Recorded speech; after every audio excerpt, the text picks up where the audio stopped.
To better understand the modern dilemma of filmmaker and consumer relationships, it's helpful to look at it metaphorically.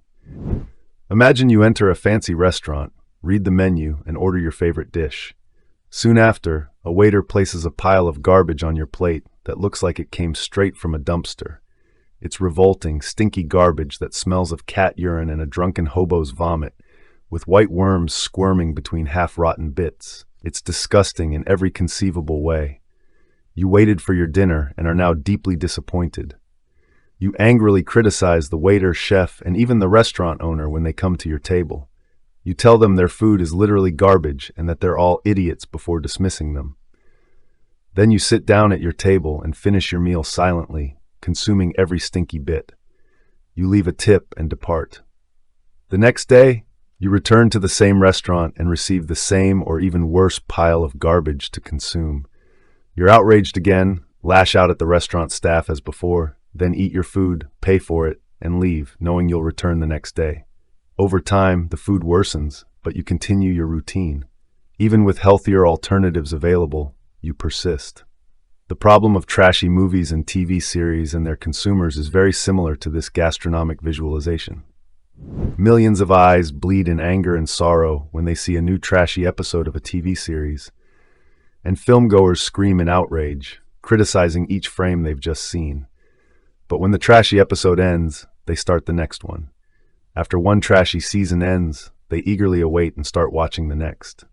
This habit is no less ridiculous than that of the true gourmet from my recent gastronomic metaphor. There's a reasonable solution for both restaurant and cinema problems. Simply stop using the provided service. Stop consuming garbage.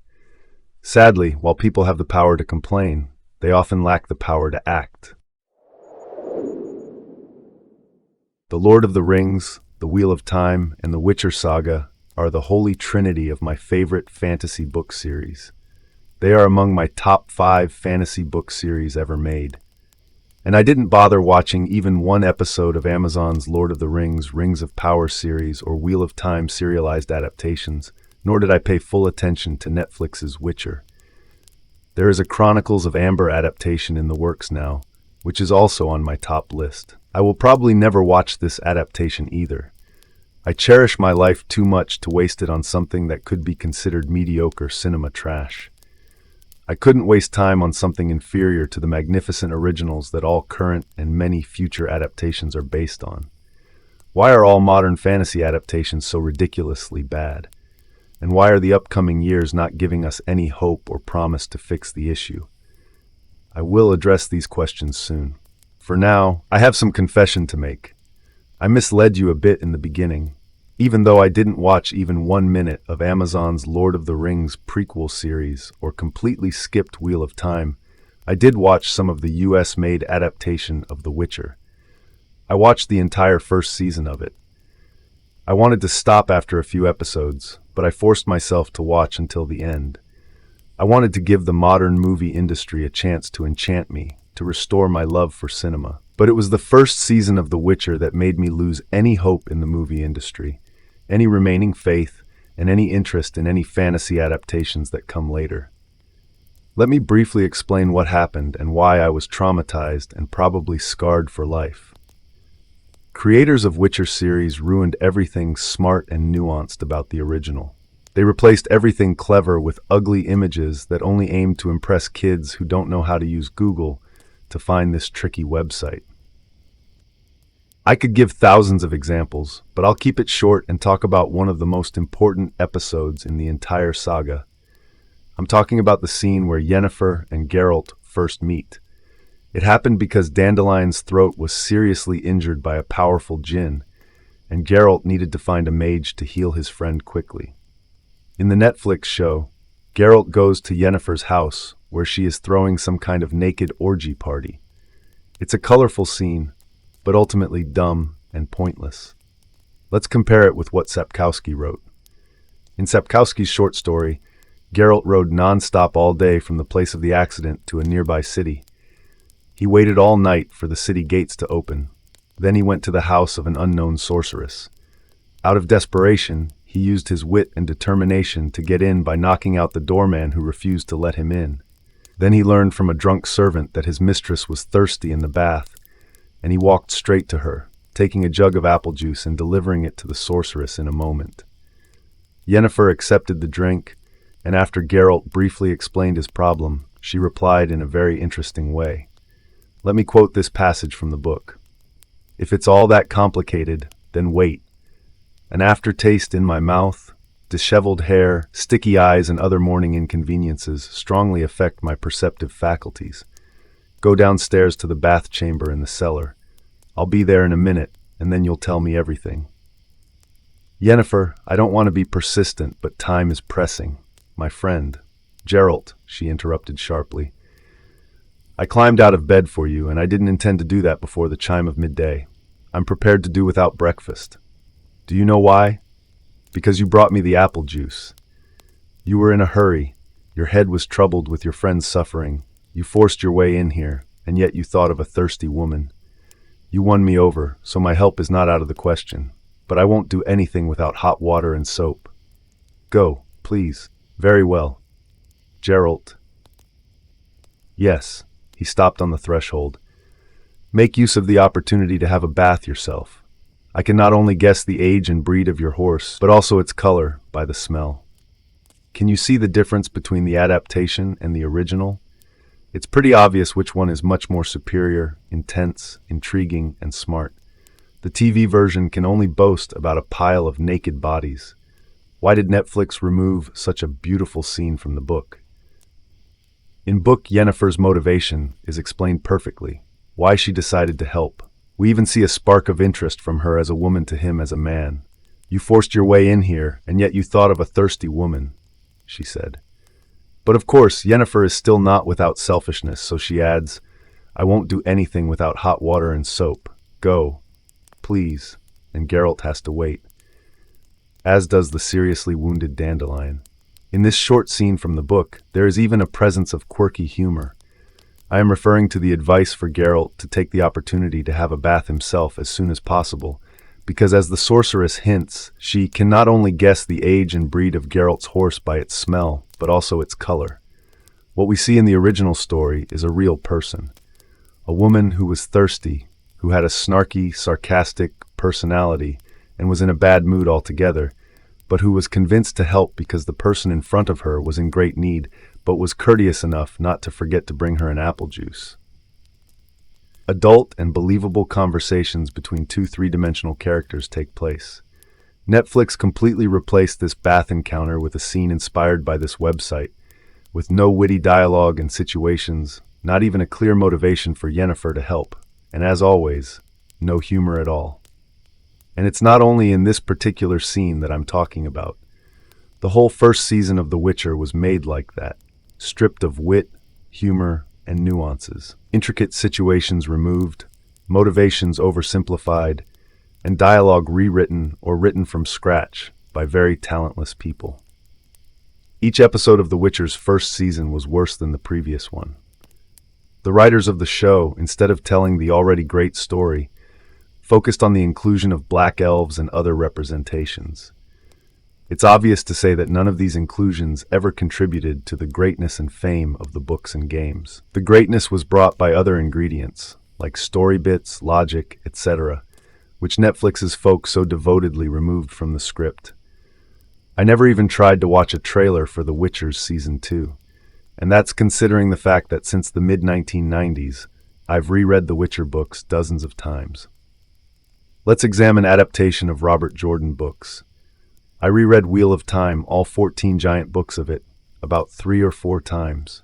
But thanks to Witcher series, I didn't even bother to watch a single episode of Wheel of Time show when it came out. I skipped it entirely.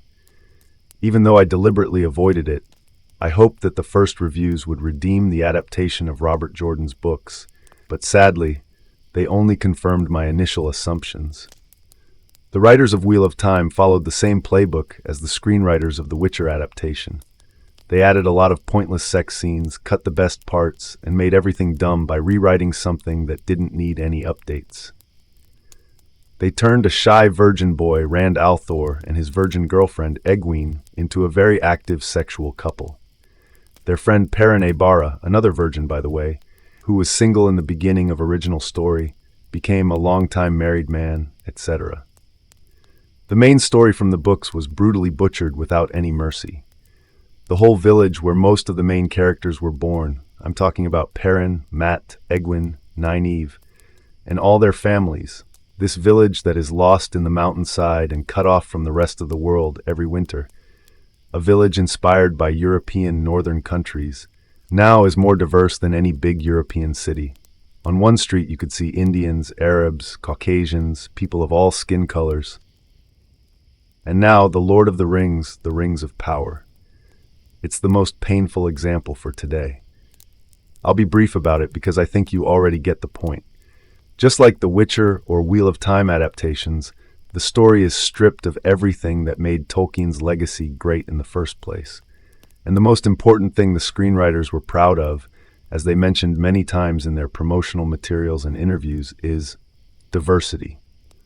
Black dwarfs, black elves, black dwarfs, black hobbits, black dwarfs, white orcs, and especially black dwarfs. Oh boy, Amazon's filmmakers were so proud to show us the first female dwarf of color that they forgot to explain how such dwarfs of color even got their color. I would really like to know that. Because to become dwarfs of color, some dwarfs should have been exposed to the direct tropical sun for thousands of years. Where did they get tanned so much to become black? Was it under the mountains where, according to Tolkien, they prefer to dwell? Better forget this mystery as a fever dream. All we need to remember is what Professor Tolkien said in his numerous letters. He highlighted the thought that it's pretty easy to come up with a concept of a green sun, but what's really difficult is to create a world in which it would feel natural or believable. In this simple message, there is great wisdom. Sadly, modern fantasy filmmakers don't understand that. Tolkien's works and the works of many acknowledged writers are not about fancy green suns that could be replaced with any other more exotic colors. They are a set of rules, a beautiful tapestry of sorts. If you pull a thread or two from such a tapestry, you can destroy the whole thing. Or if you try to replace some original threads with threads of your own, you can just end up damaging a piece of art. Do you know what such people are called? Vandals. The creators of the Rings of Power are no different from people who desecrate graves and break pieces of art that came before them. As you can see, there is one very common and very disturbing trait of all modern fantasy adaptations. And I'm not talking about their fixation on diversity, wokeness, representation, etc. I'm talking about the complete and utter contempt of modern TV makers for the source material of their adaptations. The writers of Wheel of Time and the Witcher series, the writers of the Rings of Power, they really believe that they are not only more progressive but more talented. That's why they rewrite the stories completely. If they just inserted a couple of black dwarves and elves, it could be tolerated if the writing reflected the source material. But the TV scripts produced by modern TV makers are just so bad. The funny part is that both The Witcher and Wheel of Time books are famous for their ahead-of-their-time woke ideas already. There are a lot of strong women and even acknowledgement and big attention to racial issues.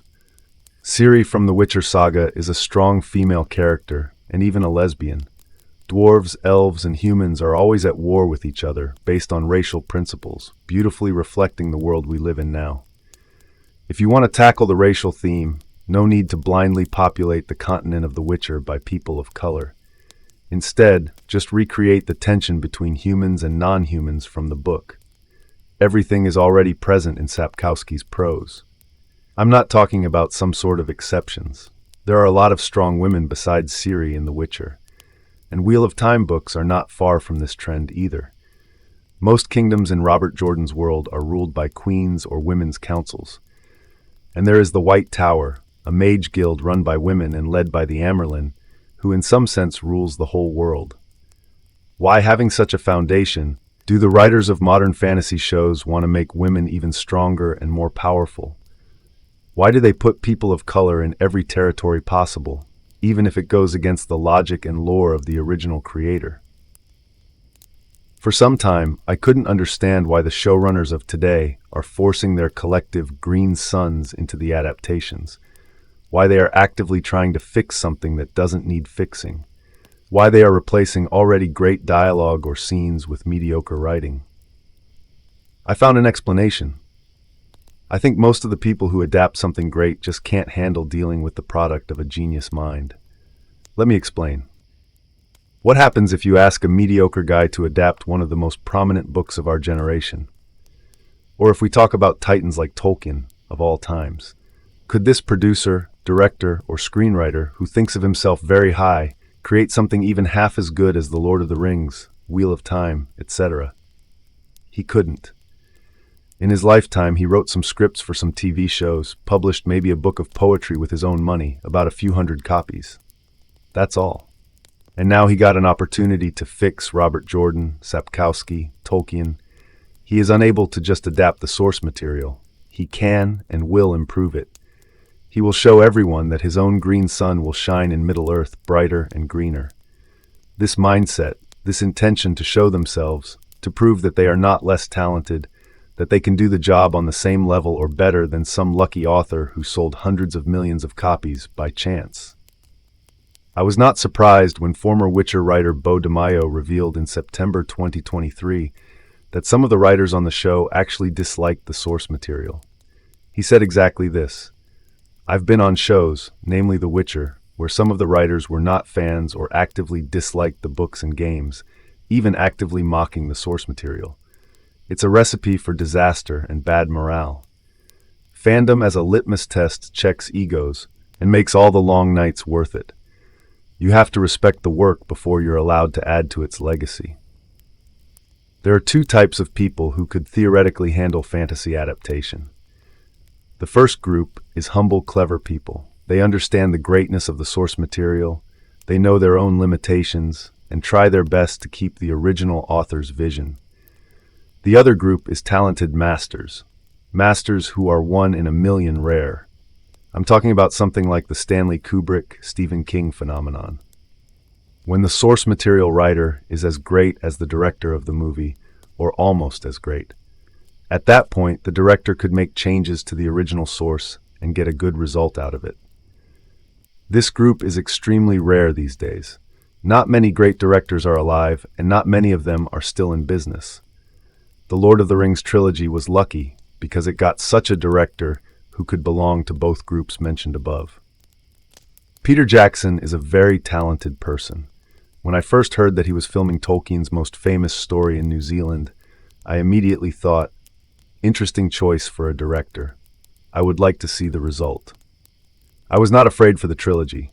I watched his Braindead and already considered it the best zombie movie of all time. People who can craft such a trivial horror story in such an entertaining way can't fail. After a few years, Jackson delivered as I expected. I'm serious. For me, Jackson is a person who made two movies in two different genres that I consider the best of their kind. Braindead is the best zombie horror I ever saw until now, and the Lord of the Rings trilogy is the best fantasy movies ever filmed. The main point of all my rambling today: there are no Peter Jacksons left in the movie industry. The real Peter Jackson stopped making big movies years ago, and there is no one to replace him. Maybe such people still exist, but they never get a chance to show themselves. The people who are left, who pushed to replace Jackson, are just mediocre nobodies who envy Tolkien and other prominent authors. Sometimes I wonder, do they really believe in all their woke dogmas which they spread so heavily in any upcoming adaptation of any famous fictional works? Or maybe these people are just trying to find an excuse to trample on something or someone great that they really hate. Or they are just pitiful idiots incapable of even handling an already well-written story. Anyway, I'm really amazed how some people watch modern movies and TV series for years and criticize almost every single second of them. My approach is always the same. Why bother to consume something that makes you sad, angry, depressed?